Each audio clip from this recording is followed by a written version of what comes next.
Bon, vous savez, la question de sécurité est une question très préoccupante. Nous sommes en République de Guinée. Tout le monde connaît le niveau d'insécurité en République de Guinée. Donc, pratiquement,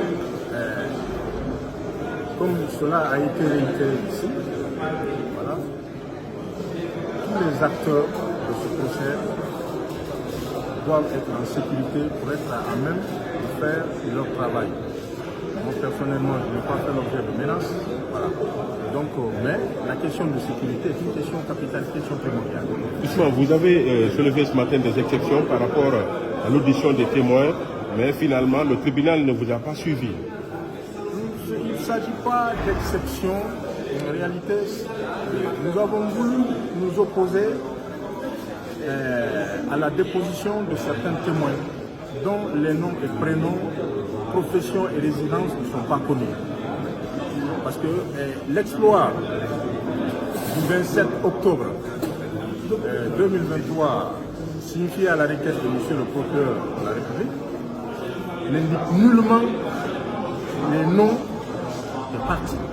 Le procureur, les noms des témoins, le procureur a simplement signifié une liste. Et cette liste également pose d'énormes problèmes. Parce qu'on cite les fonctions et non les personnes. On cite les fonctions et non les témoins. Or, la loi exige les articles, les dispositions des articles 390 et 417 combinés indiquent clairement que l'exploit doit contenir les noms, prénoms, professions et résidences des témoins, tel que nous l'avons fait auparavant. Et cela doit être fait 72 heures avant l'ouverture du procès.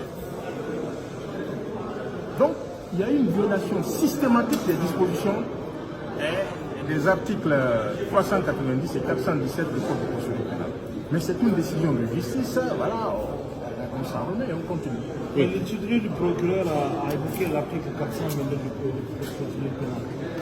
L'article 422, il faut savoir interpréter les textes. L'article 422 n'est applicable que lorsqu'il n'y a pas eu une signification préalable. Lorsque vous n'avez pas cité préalablement les témoins, lorsque vous devez citer les témoins, vous devez vous conformer aux dispositions du Code.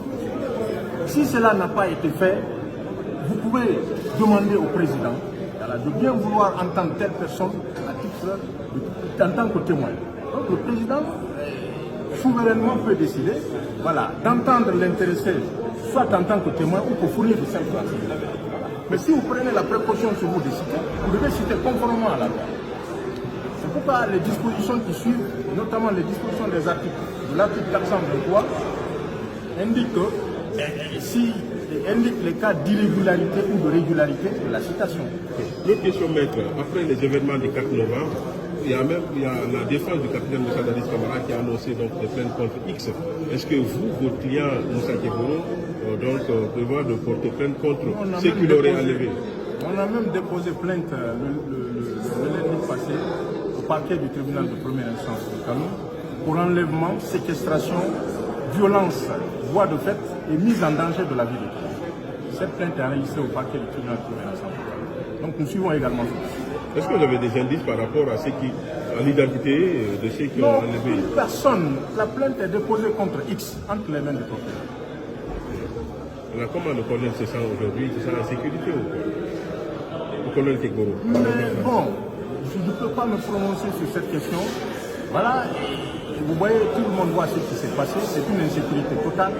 Le ministre lui-même l'a indiqué, il y a eu défaillance à deux niveaux. Le ministre lui-même, le ministre de la République, j'ai apprécié cette intervention du ministre à deux niveaux. La défaillance au niveau des forces de sécurité à l'extérieur, mais aussi la défaillance à l'intérieur concernant les gardes pénitentiaires. Vous savez, tout le monde suit ce qui se passe par rapport à ça.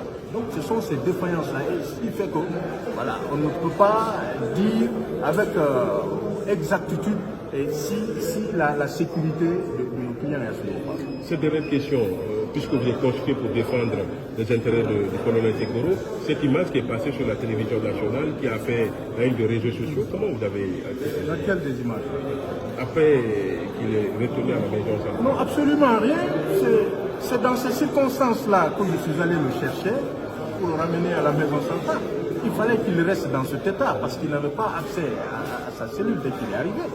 Donc voilà les circonstances dans lesquelles il est revenu. Voilà, on est revenu à la maison centrale. Les top 50. Les top 5, oui, mais c'est comme ça. On est revenu à la maison centrale. C'est comme un événement pour nous, ça ne veut absolument rien dire. C'est pour démontrer que c'est un enlèvement encore une fois. Voilà. Merci. Merci bien.